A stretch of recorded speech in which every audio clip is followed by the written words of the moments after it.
नमस्कार, स्वागत है आपका समय 9 में। मैं हूं अरशद खान और आप देख रहे हैं हमारा खास कार्यक्रम आज का मुद्दा। जी हाँ, वैसे तो शहर में बहुत सारे मुद्दे हैं जिन पर हम चर्चा करते रहे हैं और रूबरू होते रहे हैं और समस्या को आप तक लाते रहे हैं। आज का मुद्दा है शहर में लगने वाला जाम।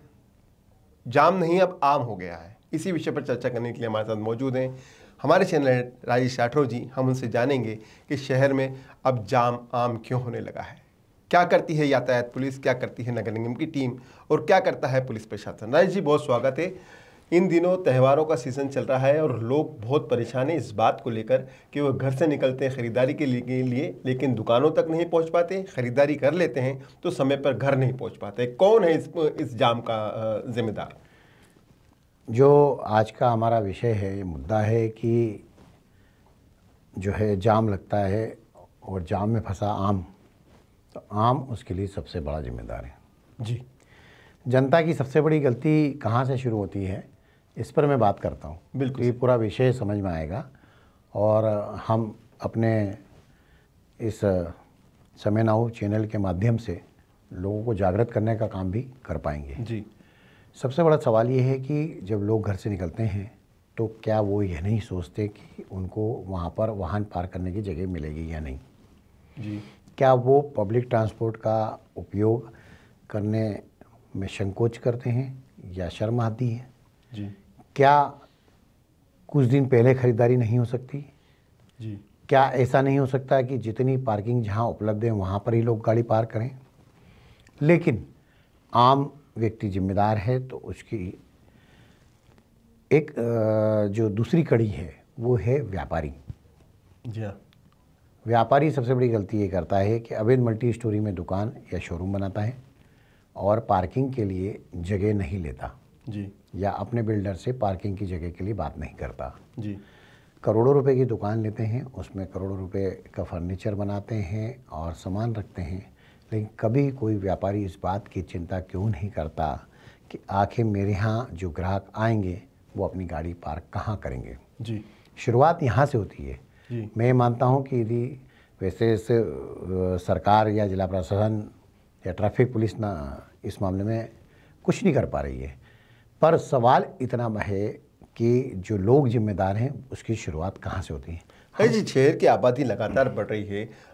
निश्चित रूप से आपने बहुत अच्छी बात कही कि जो आम व्यक्ति है वो खुद ही नियमों का उल्लंघन करता है। एकांगी मार्गों का उल्लंघन किया जाता है। ट्रैफिक को ख़राब करने के लिए लोग सड़क पर वाहन खड़े कर देते हैं। फुटपाथ पर दुकानदारों ने अपनी दुकानें लगा रखी हैं। निश्चित रूप से आम व्यक्ति ही इसके अंदर जिम्मेदार है, लेकिन जो जिम्मेदार हैं उनका भी तो कुछ दायित्व बनता है कि वो इस सिस्टम को सुधारने की दिशा में कुछ तो काम करें। शहर में जिस तेज़ गति से दुकानें और शोरूम और शहर का फैलाव हो रहा है, उसके हिसाब से मैं मानता हूँ कि इंदौर में मल्टी स्टोरी पार्किंग कम से कम अभी तक 100 पार्किंग बन जाना चाहिए। बिल्कुल सही कहा। लेकिन बमुश्किल 15 के आसपास बन पाई है और उन पार्किंग में गाड़ियाँ पार्क हो इसकी जवाबदारी आम जनता की पहले है, दूसरे नंबर पर पुलिस की है और तीसरी बात ये है कि यदि लोग नहीं मानते हैं तो उनके स्पॉट पर चालान बनाना चाहिए। जी, गाड़ियाँ जब्त करने की बजाय हेवी फाइन किया जा सकता है। जी, 500 रुपये की जगह टू व्हीलर पर 1000 रुपये किए जाए, कार पे 5000 रुपये की बजाय 10,000 रुपये किए जाए। देखिए, हम विदेशों की बात करते हैं कि वहाँ पर ट्रैफिक रूल्स का सब पालन करते हैं। जी, हम ये भी कहते हैं कि यदि आपने ट्रैफिक रूल्स का पालन नहीं किया तो आपके अकाउंट से सीधे जो है चालान की राशि कट जाएगी। जी, तो हमारे यहाँ कानून सख्त बनाने की सरकार को ज़रूरत है, जनप्रतिनिधियों को ज़रूरत है, लेकिन वोट की चिंता सबको सताती है और वही चिंता जो है ट्रैफिक जाम जैसे विषय में जो है ख़त्म हो जाती है एक तरह से। जी, जैसे आपने कहा कि चालान बना दिया जाए और बढ़ा दिया जाए, उसकी राशि बढ़ा दी जाए, तो राज जी फिर तो सिस्टम बदल ही जाएगा। भ्रष्टाचार का पैमाना और बड़ा हो जाएगा। भ्रष्टाचार तभी होता है जब यदि आपने गाड़ी पार्किंग में नहीं लगाई तो फिर ट्रैफिक पुलिस का जवान उसको भी दिवाली मनाना है जी, तो वो क्या करेगा कि वो आपसे 500 रुपये के चालान की बजाय जो है आपसे 200 रुपये ले लेगा और आप भी चाहोगे कि आपको 300 रुपये का फ़ायदा हो गया, जी, तो आप भी जो है उसको 200 रुपये देते हो और चले देते हो। दूसरा क्या हो गया है कि भ्रष्टाचार अब खून में समा गया। बहुत बड़ी बात बोल रहे हैं कि भ्रष्टाचार खून में आम जमा गया। आदमी इस बात को अब स्वीकार करने लग गया है कि ये एक अलग तरह का टैक्स है जो कभी भी लग सकता है 24 घंटे में। जी हाँ। किसी भी व्यवस्था में भी लग सकता है। खाली ट्रैफिक पुलिस का ही सवाल नहीं है, कलेक्टर ऑफिस जाओ या नगर निगम जाओ या किसी भी सरकारी दफ्तर में जाओ, सब दूर एक टैक्स घोषित लग जाएगा। इसकी गारंटी पक्की है, क्योंकि पब्लिक भी अब समझ चुकी है, पब्लिक भी भ्रष्टाचार का एक हिस्सा हो गई है। जी। यही तो कारण है कि जब भी चुनाव आते हैं तो भ्रष्टाचार अब मुद्दा नहीं रहता। बिल्कुल सही अब तो मुद्दा होता है राष्ट्रवाद, अब तो मुद्दा होता है जो है देश के नाम पर लोगों को आपस में बांटने का, जातियों में बांटने का, धर्म के आधार पर बांटने का। लोग इस पर वोट देते हैं। जी। लोग इस पर वोट कब देते हैं मुझे बताइए ना। पूरे देश में ट्रैफिक की समस्या इंदौर में नहीं, सभी दूर है। जी हाँ। कब हुआ है ट्रैफिक के मुद्दे पे चुनाव? बिल्कुल कब हुआ है पानी के मुद्दे पर चुनाव? नहीं हुआ। कब हुआ है सड़क के मुद्दे पे चुनाव? तो कब हुआ है शिक्षा के मुद्दे पे चुनाव? जी। कब हुआ है सरकारी अस्पतालों के मुद्दे पर चुनाव? जी। ये तो जनप्रतिनिधियों को पता है। राज जी, हम स्वच्छता में नंबर 1 आते हैं, आ रहे हैं, लगातार आ रहे हैं, कोशिश भी करें। आपने जैसे आम की बात की, तो ये वही आम है जिसने स्वच्छता में इंदौर को नंबर 1 तक पहुंचाया। तो क्या ये वो आम शहर के ट्रैफिक को भी नंबर 1 पर नहीं पहुंचा सकता? बना सकते हैं, लेकिन जब तक आम और प्रशासन, आम और खास जी में दोनों के बीच में एक बड़ी कड़ी का कोई काम करने वाला अफसर होना चाहिए। अभी इस तरह के अफसर हैं नहीं।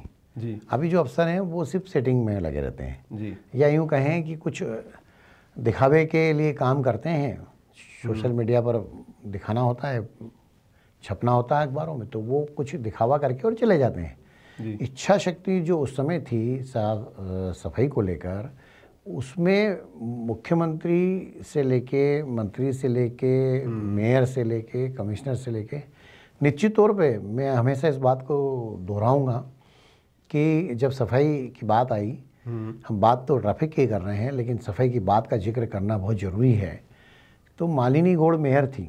जी हाँ। उन्होंने उस समय के नगर निगम कमिश्नर मनीष सिंह से कहा कि आप बिल्कुल किसी की भी चिंता मत कीजिए, जितनी कचरा पेटी हटाना है हटा दीजिए, जितने आवारा पशु हटाना है हटा दीजिए, जो कार्रवाई करना करिए।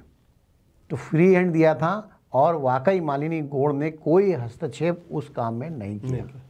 तो राजनीतिक, प्रशासनिक और आम, जी, आम और खास की इच्छा शक्ति नहीं होगी, तब तक ट्रैफिक के मुद्दे पर जो है हम नंबर 1 तो दूर, सामान्य भी नहीं हो सकते। सर जी, आपने बहुत अच्छी बात कही कि अधिकारी ऐसे नहीं है। तो क्या अधिकारियों का विज़न और जनप्रतिनिधियों का विज़न, और साथ में जिसे हम कहते हैं कि बुद्धिजीवी भी होते हैं शहर में, उनसे भी सलाह ली जाती है, तो इस पर कभी मंथन नहीं किया जाता? क्या ऐसे विज़न वाले अधिकारी नहीं लाए जा सकते? ऐसे जनप्रतिनिधि नहीं बचे क्या आप?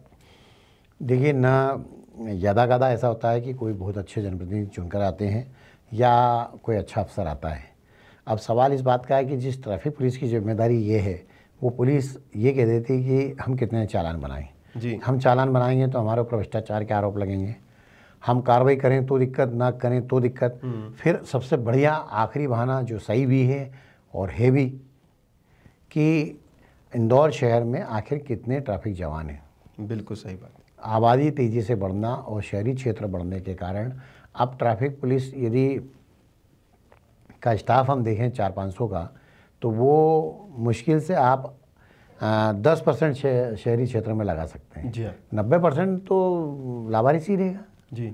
और दूसरा क्या है कि पब्लिक में ट्रैफिक को लेके इसलिए भी इच्छा शक्ति नहीं कि जो जन जागरण अभियान होना चाहिए। जी। जो एक मैं तो ये कहता हूँ कि तनाव के साथ जन जागरण अभियान चलाना चाहिए। हाँ। टेंशन देना चाहिए कि आपकी गाड़ी का चालान इतने रुपए का बनेगा, गाड़ी इतने दिन छूटेगी नहीं, आपका लाइसेंस भी हम निरस्त कर देंगे, अब आप जो है अगले 10 साल तक आप गाड़ी नहीं चला पाओगे। बहुत आपको पैनिक करना पड़ेगा।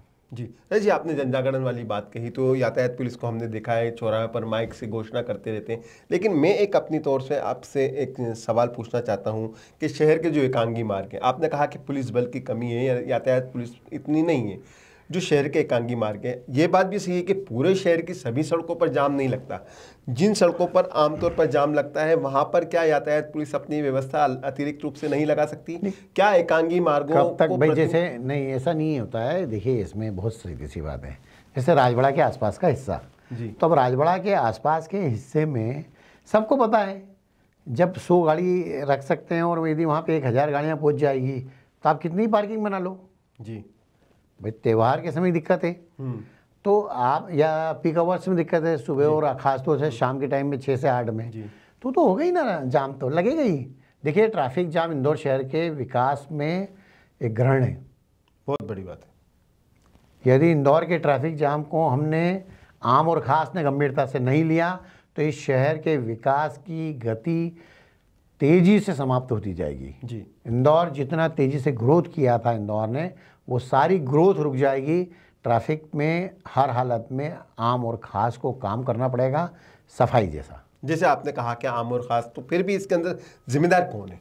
आखिर जिम्मेदार मैं ये मानता हूँ कि आधी गलती जनता की और आधी गलती प्रशासन की है। जी, बहुत बहुत शुक्रिया। हमसे चर्चा कर रहे थे हमारे चैनल हेड राजेश राठौर जी, जिन्होंने इंदौर शहर के ट्रैफिक जाम को लेकर अपनी राय भी रखी और बताया भी कि किस तरह से इस समस्या से निजात पाई जा सकती है।